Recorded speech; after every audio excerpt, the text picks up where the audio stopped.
नमस्कार दोस्तों, स्वागत है आप सभी लोगों का इंडियन फ्लाइंग के आज की इस बड़ी अपडेट में। आज के इस वीडियो में जानने वाले हैं कि एयरलाइंस फॉर ट्रैवल से कौन कौन सी बड़ी अपडेट निकल कर सामने आ रही है। पहली बड़ी खबर की जानकारी ले लेंगे, जो कि खुद यहां पर स्विस एयरलाइंस कंपनी की तरफ से आ रही है। आपको बताना चाहेंगे कि भले ही इस समय ओमिक्रॉन वेरिएंट के खतरे को देखते हुए दुनिया भर में अंतर्राष्ट्रीय उड़ानों के ऊपर पाबंदी लग रही है, लेकिन यहाँ पर भारत में इसका ठीक उल्टा हो रहा है। भारत में नई नई एयरलाइंस कंपनियां अपनी फ़्लाइटों को चालू करने की तैयारियां शुरू कर रही है। आज की लेटेस्ट अपडेट के अनुसार भारत और स्विट्जरलैंड के बीच में फिर दोबारा से सीधी उड़ानों की शुरुआत यहां पर स्विस एयरलाइंस इन फ्लाइटों की शुरुआत मुंबई से जूरिक के बीच में 10 जनवरी से शुरू करने जा रही है। इसके अलावा आपको ये भी बता दें कि भारत और जर्मनी के बीच में जो एयर बबल्स के तहत फ्लाइटों को ऑपरेट किया जा रहा था, अब उन फ्लाइटों की संख्या को भी बढ़ाया जा रहा है। मौजूदा समय में भारत और जर्मनी के बीच में एक सप्ताह में केवल 10 फ्लाइटों को ही ऑपरेट किया जा रहा था, लेकिन अब इनकी संख्या को बढ़ाकर 15 किया जा रहा है। यानी कि एयर इंडिया और विस्तारा मिलकर टोटल एक सप्ताह में 15 फ्लाइटों को ऑपरेट कर सकती है। ठीक इसी तरीके से अब जर्मनी की एयरलाइंस कंपनी यानी कि लुफ्थांसा एयरलाइंस भारत के साथ एक सप्ताह में 15 फ्लाइटों को ऑपरेट कर पाएगी। इंटरनेशनल फ़्लाइटों से अगली जो अपडेट है वो सिंगापुर एयरलाइंस कंपनी से भी जान लेते हैं। आपको बता दें कि 10 जनवरी के बाद अब सिंगापुर की एयरलाइंस कंपनी सिंगापुर एयरलाइन जो है वो अब भारत के साथ अपनी नई फ़्लाइटों की शुरुआत करने जा रही है। 10 जनवरी के बाद सिंगापुर एयरलाइंस A380 एयरक्राफ्ट से अपनी फ़्लाइटों को चालू करेगी, जो कि दुनिया के सबसे बड़े एयरक्राफ्ट होते हैं। इन फ़्लाइटों को मुंबई एयरपोर्ट से चालू किया जाएगा। इसके अलावा फ्रेंड्स, अगली अपडेट भारत में ओमिक्रॉन के केसेस को लेकर जान लेते हैं। आपको बता दें कि बीते कल की रिपोर्ट के अनुसार भारत में अब तक 101 ओमिक्रॉन के केसेस रिपोर्ट किए जा चुके हैं। बीते कल अकेले दिल्ली से 10 ओमिक्रॉन के केसेस सामने आए हैं।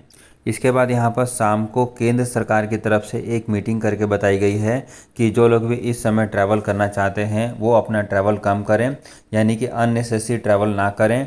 इसके साथ साथ यहाँ पर सोशल गैदरिंग को भी कम करने की बात की जा रही है। यहाँ पर भारत सरकार ने बताया है कि ओमिक्रॉन के केसेस इस समय काफ़ी तेज़ी से फैल रहे हैं, और यदि भारत में और अधिक कोरोना वायरस के केसेस रिपोर्ट होते हैं तो इसका असर जो है उड़ानों के ऊपर देखने को मिल सकता है। एक और अपडेट यहाँ पर एमिरात एयरलाइंस से जान लेते हैं। बीते कल एमिरात एयरलाइंस ने अपने ट्विटर हैंडल अकाउंट से ट्वीट करके जानकारी दी है कि वो ऑस्ट्रेलिया के लिए जो अपनी फ़्लाइटों को ऑपरेट करती थी, अब उन फ्लाइटों को 100% कैपेसिटी पर फरवरी महीने से चालू कर देगी। इस समय ऑस्ट्रेलिया की गवर्नमेंट के द्वारा कुछ रिस्ट्रिक्शन लागू किए गए हैं, जिस कारण से एमिरात एयरलाइंस और भी दूसरी एयरलाइंस कंपनियां अपनी फुल कैपेसिटी पर फ्लाइटों को ऑपरेट नहीं करती हैं। लेकिन फरवरी महीने के बाद अब एमिरात एयरलाइंस अपनी फ़्लाइटों को फुल कैपेसिटी पर ऑपरेट करेगी।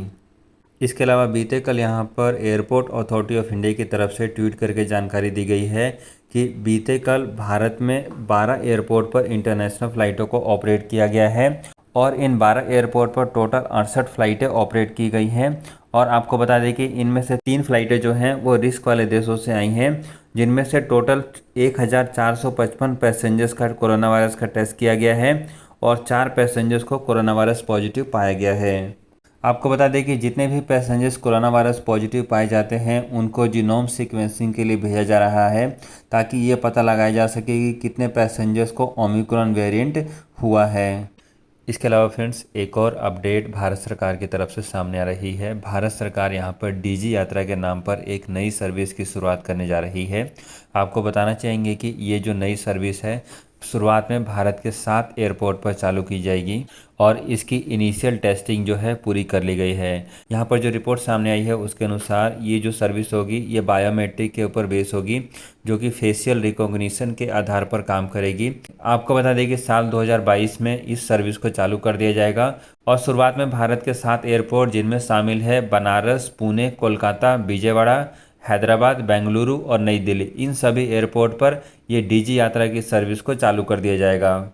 एक बार ये सर्विस चालू हो जाती है तो पैसेंजर्स बिना किसी एडिशनल डॉक्यूमेंट्स के आसानी से एयरपोर्ट पर ट्रैवल कर पाएंगे, और उनके फेशियल रिकॉग्निशन के आधार पर उनका आईडी वेरीफाई किया जा सकेगा।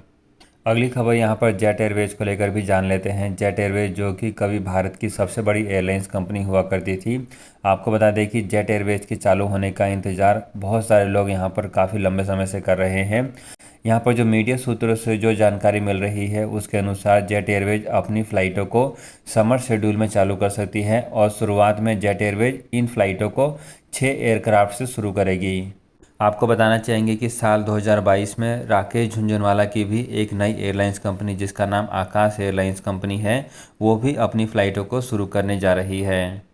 इसके अलावा फ्रेंड्स अगली खबर यहाँ पर डीजीसीए की तरफ से आ रही है। डीजीसीए ने बीते कल भारत में डोमेस्टिक पैसेंजर्स को लेकर एक डेटा जारी किया है, जिसमें बताया है कि नवंबर महीने में भारत में डोमेस्टिक पैसेंजर्स की संख्या अक्टूबर महीने के मुकाबले 17% से बढ़ी है। इसके अलावा डीजीसीए ने यह भी बताया है कि एयर ट्रैफिक में भी 27% की बढ़ोतरी देखी गई है।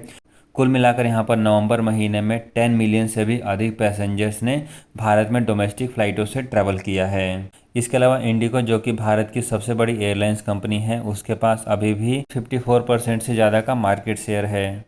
इसके अलावा अगली अपडेट यहाँ पर सीरम इंस्टीट्यूट के सीईओ आदर पूनावाला की तरफ से जान लेते हैं।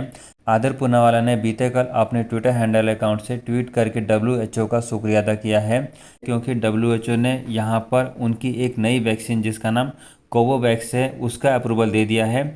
आपको बता दें कि कोवोवैक्स भी यहाँ पर सीरम इंस्टीट्यूट के द्वारा ही बनाई गई एक और वैक्सीन है, जिसको अब WHO की तरफ से अप्रूवल मिल चुका है। आपको बता दें कि अभी ये वैक्सीन का अप्रूवल केवल WHO ने दिया है, भारत सरकार ने अभी भी इस नई वैक्सीन का अप्रूवल नहीं दिया है। यानी कि अभी तक भारतीय लोगों के पास केवल 2 वैक्सीन का ही ऑप्शन है, जिसमें पहली वैक्सीन आपके पास कोविडशील्ड है और दूसरी कोवैक्सीन है। अभी तक ये कोवोवैक्स जो है भारतीय लोगों के लिए अवेलेबल नहीं की गई है। आप में से कई सारे लोगों के कजाकिस्तान को लेकर सवाल आ रहे थे, तो फ्रेंड्स अब यहाँ पर भारत ने कजाकिस्तान के साथ भी नई फ़्लाइटों की शुरुआत कर दी है। इसके लिए यहाँ पर कजाकिस्तान की एयरलाइंस कंपनी जिसका नाम एयर अस्ताना है, उसने दिल्ली एयरपोर्ट से अपनी नई फ़्लाइटों की शुरुआत करी है, जो कि सप्ताह में 3 दिन रहने वाली है। आपको बता दें कि इसकी जानकारी खुद यहाँ पर दिल्ली एयरपोर्ट ने अपने ऑफिशियली ट्विटर हैंडल अकाउंट से ट्वीट करके दी है, जो कि आपको स्क्रीन के ऊपर भी दिख रहा है, जहाँ पर आप देख सकते हैं कि दिल्ली एयरपोर्ट ने ट्वीट किया है और इसने एयर अस्ताना को टैग करके लिखा है कि एयर अस्ताना ने अब दिल्ली से एलमेटी के लिए अपनी नई फ़्लाइटों की शुरुआत कर दी है। यानी कि अब आप कजाकिस्तान के लिए भी ट्रैवल करके जा सकते हैं। सो फ्रेंड्स, आज की इन खबरों में फ़िलहाल इतना ही रखते हैं। उम्मीद है कि आपको ये वीडियो पसंद आई होगी। वीडियो यदि आपको अच्छी लगती है, काम की लगती है, तो इसको लाइक ज़रूर करके जाएं और चैनल को यदि अभी तक आपने सब्सक्राइब नहीं किया है, प्लीज़ सब्सक्राइब कर लें, ताकि आपको ऐसी लेटेस्ट अपडेट रोज़ाना बेसिस पर मिलती रहे।